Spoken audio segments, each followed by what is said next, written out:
Subscribe Muhammad Amjad Nadwi, Indian Islamic scholar.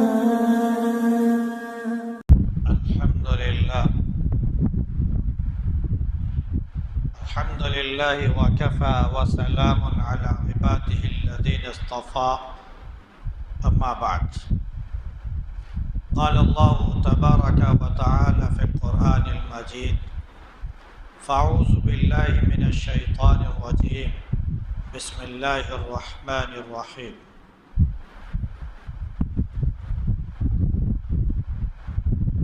قل إن كنتم تحبون الله فاتبعوني يحببكم الله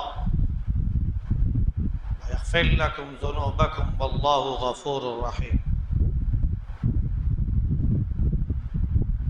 وقال النبي صلى الله عليه وسلم: لا يؤمن أحدكم حتى يكون هواه تبعا لما جئت به، أو كما قال عليه الصلاة والسلام. محترم بزرگوں اور عزیز ساتھیوں، قرآن کریم کی جو آیت تلاوت ہوئی اس کا مفہوم یہ ہے کہ نبی کہہ دیجئے اگر تم اللہ سے محبت کرتے ہو تو میری پیروی کرو، اللہ رب العزت تمہیں محبوب بنا لے گا اور تمہاری مغفرت فرمائے گا، تمہارے گناہ معاف کر دے گا۔ اللہ بڑا مغفرت کرنے والا اور رحم کرنے والا ہے۔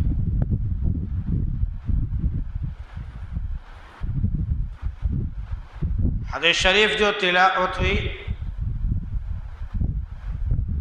اس کے بارے میں یہ ہے کہ اللہ کے نبی صلی اللہ علیہ وسلم نے فرمایا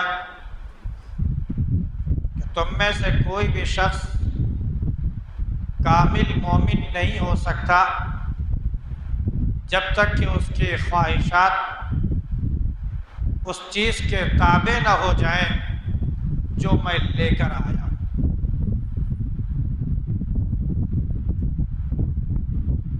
حدیث ساتھیوں، یہ رمضان المبارک کا مہینہ چل رہا ہے، یہ بڑا مقدس مہینہ ہے۔ اللہ کی رحمتیں بارش کی طرح برستی ہیں۔ اللہ رب العزت اپنے بندوں کو اس مہینے میں بہت زیادہ معاف کرتا ہے اور اپنے سے قریب کرتا ہے۔ یہ موقع ہے اللہ کو راضی کرنے کا، یہ موقع ہے اللہ کو یاد کرنے کا، یہ موقع ہے اللہ رب العزت کے سامنے عاجزی کے ساتھ گڑ گڑانے کا، یہ موقع ہے اللہ رب العزت کے سامنے فریاد کرنے کا اور اپنے گناہوں کے معافی کی درخواست اور طلب کرنے کا۔ اللہ رب العزت اپنے ان بندوں کو بہت محبوب رکھتا ہے، بہت پسندیدہ رکھتا ہے جو اللہ رب العزت کے سامنے گڑ گڑائے۔ یہ عجیب اصول ہے کہ دنیا کے لوگ اس شخص کو پسند کرتے ہیں جو ہمیشہ مسکراتا ہوا لوگوں کے سامنے خندہ پیشانی سے ملتا ہوا نظر آئے، جو کبھی لوگوں کے سامنے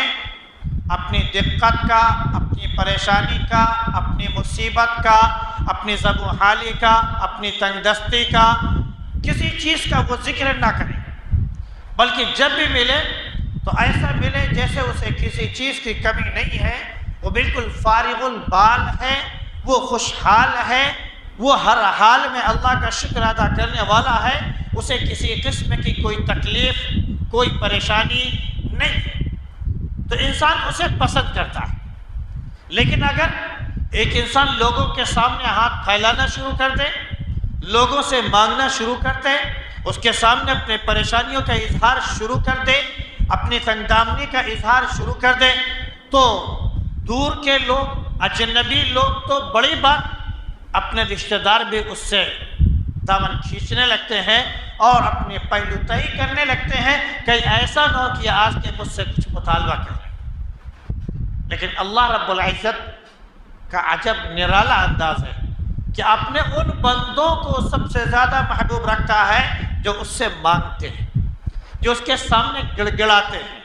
جو اس کے سامنے آ کر فریاد کرتے ہیں، جو اس کے سامنے آ کر آنسو بہاتے ہیں، جو اس کے سامنے آ کر اپنا ماتھا ٹیکتے ہیں اور اپنی عاجزی کا اظہار کرتے ہیں اور کہتے ہیں کہ پروردگار میں محتاج ہوں، ایک ایک چیز کا محتاج ہوں، اگر تو نہ دے تو میں کچھ بھی نہیں کر سکتا، پروردگار تو اگر نواز دے تو تیرا کچھ نہیں جائے گا۔ پروردگار اس بندے سے بہت خوش ہوتا ہے۔ دنیا نہ مانگنے والوں سے خوش ہوتی ہے، اللہ مانگنے والوں سے خوش ہوتا ہے۔ تو یہ مہینہ مانگنے کا ہے، یہ مہینہ اللہ رب العزت کے سامنے گڑ گڑانے کا ہے، لیکن اس کے باوجود بھی ہمارے نوجوانان جو آج کی نئی نسل اور نئی یوا ہے، ان کے اندر جو ایک جذبہ ہے، وہ جذبہ کیا ہے؟ نہ ماننے کا، اطاعت نہ کرنے کا، اطاعت سے بھاگنے کا، طنز کرنے کا، کوئی بات اگر ہو جائے اس سے مکر جانے کا، ٹھٹھا کرنے کا، لاابالی پن کا اظہار کرنے کا، یہ جذبہ جو آج نوجوانوں کے اندر پیدا ہوتا جا رہا ہے، یہ امت کو ڈبو رہا ہے، یہ امت کے اخلاق جو اچھے تھے اسے ختم کر رہا ہے، اور یہ اس کے بد اخلاقی کا مظاہرہ ہو رہا ہے کہ امت جو ہے کتنے حد تک گرتی چلی جاتی ہے۔ اور یہ سلسلہ ایسا نہیں ہے کہ اچانک جا کر مارکیٹ میں، بازاروں میں،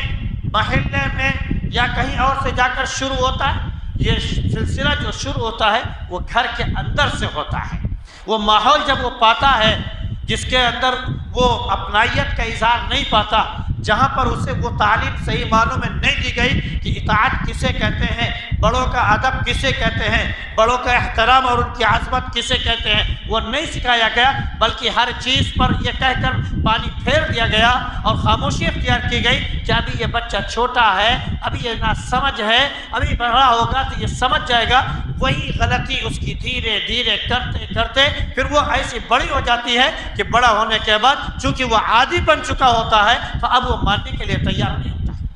وہ ہر درم ہو چکا ہوتا ہے۔ ماں باپ کہیں تو انکار کرتا ہے، بھائی بہن کہیں تو انکار کرتا ہے، عزیز کہیں تو انکار کرتا ہے، دوست احباب کچھ کہیں تو انکار کرتا ہے، محلے والے کہیں تو کچھ انکار کرتا ہے، جو بڑے لوگ ہیں کہیں تو انکار کرتا ہے، یہاں تک کہ جب وہ درسگاہوں میں پہنچتا ہے، تعلیم گاہوں میں پہنچتا ہے، تو جب وہاں پر ٹیچر اگر اسے کہتے ہیں تو وہاں پر وہ کہتا ہے کہ آپ اپنی زبان بند رکھیے، صرف اپنی تعلیم دیجیے، باقی ہمیں اپنا کام کرنے دیجیے، تو نوبت وہاں تک پہنچتی ہے۔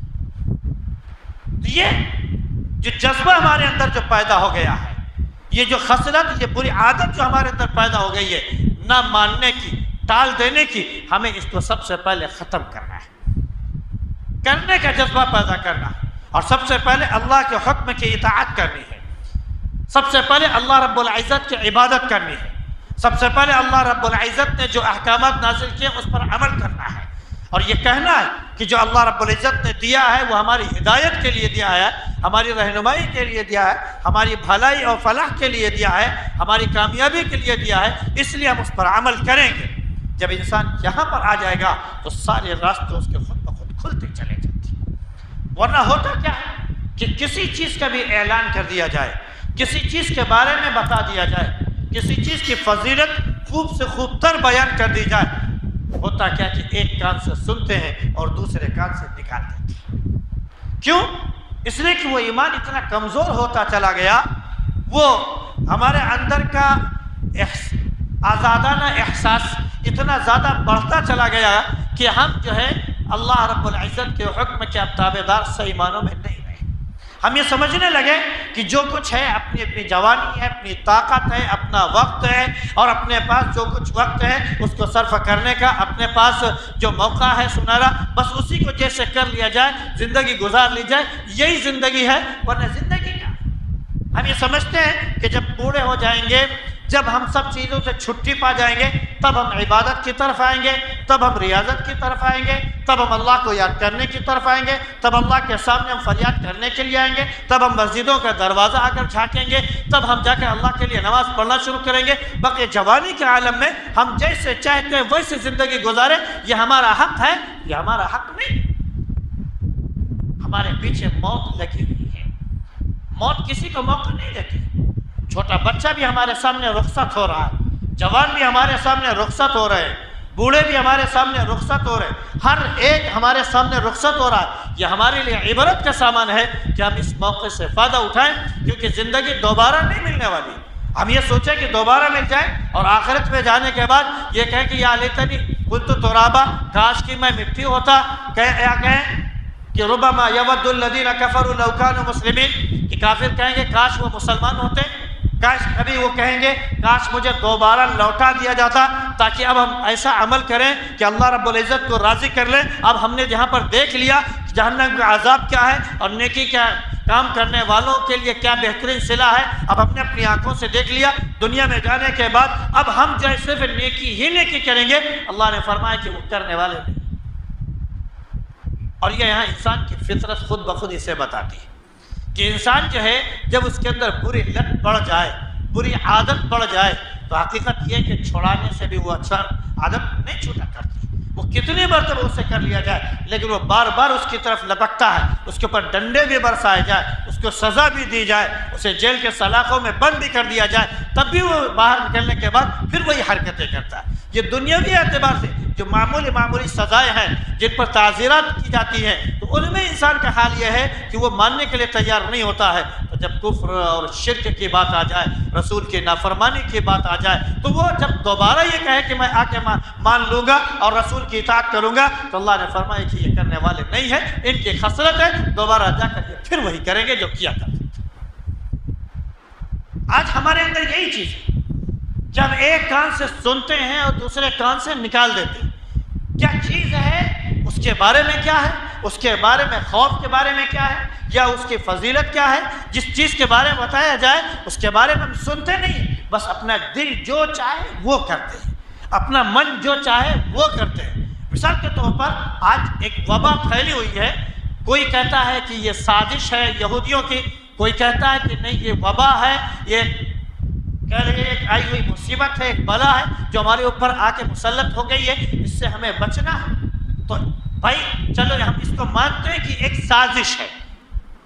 ہم بھی آپ کی طرح کہتے ہیں کہ ایک سازش ہے، یہ یہودیوں کی سازش ہے، وہ سب کو کیپچر کرنا چاہتے ہیں، وہ سب کو ڈبو دینا چاہتے ہیں، وہ پوری دنیا کو اپنے ماتحت کرنا چاہتے ہیں، وہ سب کو دست نگر کرنا چاہتے ہیں، وہ چاہتے ہیں کہ لوگ صرف ان کی بات مانیں، جو وہ کہہ دیں وہی کریں، جس سے وہ انکار کر دیں اسی کو ہم انکار کرنا شروع کر دیں، جو وہی چاہیں جیسا چاہیں وہ نظام بنائیں۔ ہم ایک سازش مانتے ہیں، لیکن اگر احتیاطی تدبیر کے بارے میں کوئی بات کہی جاتی ہے تو اس کے کر لینے میں کیا ہمارے لیے کوئی تکلیف ہے؟ مثال کے طور پر اگر ہم ماسک پہن کے آ جاتے ہیں اور ہمیں بیماری سے بچ گئے اور ہمیں بیماری نہیں لگی تو کیا اس میں ہمارا کوئی نقصان ہے؟ لیکن اگر خدا نہ خواستہ ہم نے بد احتیاطی کی اور بیماری لگ گئی تو پھر کیا اب کہہ سکتے ہیں کہ وہ سازش ہے؟ یقیناً ہم بیمار نہیں ہوئے، ہم سازش کہہ سکتے اور کہیں گے کیونکہ ہم بیمار نہیں ہوئے، ہمارے اندر ابھی بیماریوں سے لڑنے کی طاقت موجود ہے، ہمارے وہ سیلز موجود ہیں، ہمارے اندر وہ جراثیم موجود ہیں جو بیماریوں کا ٹکر کرتے ہیں، بیماریوں کا مقابلہ کرتے ہیں، اور ہم اتنی جلدی بیمار ہونے والے نہیں ہوتے، اس لیے ہم یہ سمجھتے ہیں کہ ہمیں کچھ نہیں ہوتا۔ لیکن جن کے لنگس خراب ہو جاتے ہیں، جن کے اوپر پریشانی آ جاتی ہے، چاہے وہ جوانی میں ہو چاہے وہ بڑھاپے میں ہو، تب ان سے پوچھئے کہ کیا ہوتا ہے، اور پھر اگر اس سے موت ہو جائے تو پورے گھر میں ماتم بچھ جاتا ہے اور یہ سمجھنے لگتے ہیں کہ ہمارا بچہ تو اس وجہ سے مر گیا۔ کیوں؟ بد احتیاطی ہم نے کی، اور یہ جذبہ ہمارے اندر پیدا ہوتا چلا جا رہا ہے کہ اگر کوئی ٹی وی کے ذریعے، یوٹیوب کے ذریعے، فیس بک کے ذریعے، یا کسی چینل کے ذریعے، یا کسی تنظیم کے ذریعے، یا کسی یہ جو ہیرو آج کل کے ناچتے اور گاتے ہیں ان کے ذریعے کوئی چیز سامنے آ جائے تو وہ ہمارے اندر جذبہ پیدا ہو جاتا ہے کہ ہم بھی اسی طرح کرنے لگے اور سمجھتے ہیں کہ شاید ہم ہی ہو گئے سب کچھ، اب ہم نے یہ نقل کر لی ہے، اب ہم سے بڑا کوئی ترم خان نہیں، ہم یہ سمجھنے لگتے ہیں۔ مثال کے طور پر اگر کوئی ہیرو کوئی چھوٹی پینٹ پہن کے آ جائے تو ہر نوجوان کو دیکھیے کہ وہ چھوٹی پینٹ پہننا شروع کر دے گا. ابھی تک تو اس کا پاجامہ ٹخنے کے نیچے تھا, اس کی پینٹ ٹخنے کے نیچے تھی, لیکن اگر ایک ہیرو نے یہ پہن لیا کہ اب ٹخنے کے اوپر اس نے پہن لیا, بلکہ گھٹنے سے تھوڑا سا نیچے پہن لیا, اب جس نوجوان کو دیکھو گے وہ گھٹنے کے نیچے ہی پہنے گا, ٹخنے تک اس کی پینٹ نہیں جائے گی. کیوں؟ اس نے دیکھ لیا کہ جس کی ہم تقلید کر رہے ہیں اس نے کیسے ہمارے سامنے نمونہ پیش کیا. ایسے ہزاروں مثالیں موجود ہیں. آج ہمارے سامنے ایک سیریل چل رہا ہے جس میں جہاد کے بارے میں کچھ دکھایا جاتا ہے, اور ارطغرل کے نام سے بڑا مشہور ہے. اس نے بڑے بال رکھ لیے, چوٹی رکھ لی, تو اب جس نوجوان کو دیکھو وہ ہیرو بن رہا ہے, وہ پیچھے تک چوٹی رکھ. ارے بھائی یہ نوجوان, یہ مردوں کی شان نہیں ہے, یہ چوٹی باندھنا عورتوں کی شان ہے, یہ ان کی شان ہے, ان کا رتبہ ہے. اللہ رب العزت نے یہ عظمت ان کے لیے رکھی ہے, یہ آپ کے لیے شان کی بات نہیں ہے کہ آپ بڑے بڑے بال رکھیں اور اس کے بعد اس پر ہیئر بینڈ بھی لگانا شروع کر دیں. عورتوں کی نقالی کو جو ہے, اور جیسے عورتیں جو ہے چھوٹے چھوٹے ریبن لگاتی ہیں اور بچوں کے پھگے باندھتی ہیں, آج ہمارے نوجوان وہی کرنے لگے, کیونکہ ہم ٹی ویوں میں اور چینلوں میں اور اپنے موبائلوں میں یہی چیز دیکھ رہے ہیں تو وہ کر رہے ہیں. آج اس نے تھوڑی سی داڑھی رکھ لی تو ہم نے داڑھی رکھنا شروع کر دی, حالانکہ ہمارے نبی کریم صلی اللہ علیہ وسلم نے داڑھی رکھی, اور بار بار چیخ چیخ کر کہا جاتا ہے کہ نبی کی سنت ہے, تو کسی نے اسے نہیں سنا, لیکن ایک ہیرو نے رکھ لیا تو ہم نے یہ سمجھ لیا کہ ابھی سے ہمیں رکھنا چاہیے. اس کی نقل کرنا شروع کر دی جو سچا ہے, جس نے ہمارے سامنے سچا دین پیش کیا, جس کے ذریعے ہمارے لیے کامیابی دنیا میں بھی ہے اور آخرت میں بھی ہے, ہم نے اس کی نقل کی. ہم نے کس کی نقل شروع کی؟ جہاں سے ہمارے لیے ناکامی ہے. اگر وہ کہیں پر کچھ اور کر لے تو ہم بھی وہی کرنا شروع کر دیتے. آج ہمارے نوجوانوں میں یہ چیز جو پیدا ہو گئی ہے, غیروں کی تقلید, گنہگاروں کی تقلید, سازش کرنے والوں کی تقلید, یہودیوں کی تقلید. وہ جیسے چاہ رہے ہیں ہمیں نچا رہے ہیں اور ہمارے دل سے کھلواڑ کر رہے ہیں, ہمارے دماغ سے وہ کھلواڑ کر رہے ہیں اور ہم بھی اسی میں خوش ہوتے چلے جا رہے ہیں. وہ ہماری سوچنے سمجھنے کی صلاحیت کو ختم کر رہے ہیں. انہوں نے آپ کو کھلونا دے کر آپ کو دماغ کو معاف کر دیا ہے, اور یہ سوچ لیا کہ انہوں نے کر دیا ہے کہ یہ انسان کبھی اٹھنے نہ پائے, کیونکہ اگر ان کا مقابلہ کوئی کرنے والا ہے, ان کے سامنے اگر کوئی کھڑا ہونے والا ہے, ان کا ٹکر اگر کوئی لینے والا ہے, وہ صرف مسلم امت ہے, وہ صرف مسلم نوجوان ہے. یہ مسلم نوجوان جب کھڑا ہوتا ہے, یہ مسلم قوم جب کھڑی ہوتی ہے, یہ مسلم قوم جب بیدار ہوتی ہے, یہ مسلم قوم کے اندر جب جذبہ ایمان پیدا ہوتا ہے, اس مسلم قوم کے اندر جب جذبہ رسول پیدا ہو جاتا ہے, اس قوم کے اندر جب اللہ رب العزت کی اطاعت کا جذبہ پیدا ہو جاتا ہے, اس قوم کے اندر جب اللہ رب العزت کے سامنے جھکنے کا جذبہ پیدا ہو جاتا ہے, تو حقیقت یہ ہے کہ دنیا اس کے گھٹنوں میں آ کر گھک جاتی ہے, اس نے گھٹنوں میں آ کے گر جاتی ہے, اور یہ کہتی ہے کہ اب اس کا مقابلہ کوئی نہیں کر سکتا. اس لیے وہ ہمارے ساتھ کھلواڑ کرتے ہیں, ان کو بے دین بنا دیا جائے, ان کو دین سے دور کر دیا جائے. یہ سازش کے تحت وہ پورا پلان بناتے ہیں. کبھی ہماری عبادتوں سے کھلواڑ کرتے ہیں, کبھی ہماری اذانوں سے کھلواڑ کرتے ہیں, کبھی ہمارے روزوں سے کھلواڑ کرتے ہیں, کبھی ہماری تراویحوں سے کھلواڑ کرتے ہیں, کبھی ہماری کس چیز سے وہ کھلواڑ کرتے ہیں, ساری چیزوں سے کھلواڑ کرتے ہیں. اور ہم کیا ہے, کان میں تیل ڈالے گھر میں بیٹھے رہتے ہیں. ہمارے سر میں جوں تک نہیں رنگتی ہے کہ ہمارے ساتھ کیا ہو رہا ہے. اگر ہم سارے مسلمان ایک ساتھ اللہ رب العزت کی اطاعت کرنے والے بن جائیں, جیسے جمعہ میں ہم نماز پڑھتے ہیں, جیسے جمعہ میں ہم اکٹھا ہوتے ہیں, جیسے جمعہ میں ہم ایک ساتھ کھڑے ہو جاتے ہیں, سارے چھوٹے بڑے بوڑھے نوجوان سب کھڑے ہو جاتے ہیں, اس میں کوئی تفریق نہیں ہوتی ہے. کیا ساری نمازیں ایسے فرض نہیں ہوتی ہیں؟ ساری نمازیں بھی ایسی فرض ہوتی ہیں, لیکن جو نمازی ہیں, جو دین سے دور رہنے والے ہیں, جو ہفتے میں ایک دن آ کے جمعہ کے وقت نماز پڑھ کر 2 رکعت چلے جانے والے ہیں, صرف اپنا نام مسلمانوں میں ظاہر کر دینے والے ہیں, وہ تو دور کی بات. جو دیندار ہیں, جو اچھے نمازی کہلاتے ہیں, جو 5 وقت نمازی کہلاتے ہیں, آپ بتا سکتے ان میں سے کتنے لوگ بھی فجر میں آتے ہیں؟ یہ رمضان المبارک کا مہینہ چل رہا ہے, لیکن فجر میں بھی حال یہ ہے کہ ظہر میں فرض کر لیجئے کہ 5 صف ہوتی ہے, تو کیا فجر میں 1 صف بھی ہو پاتی ہے؟ ان دینداروں کی بات میں کر رہا ہوں.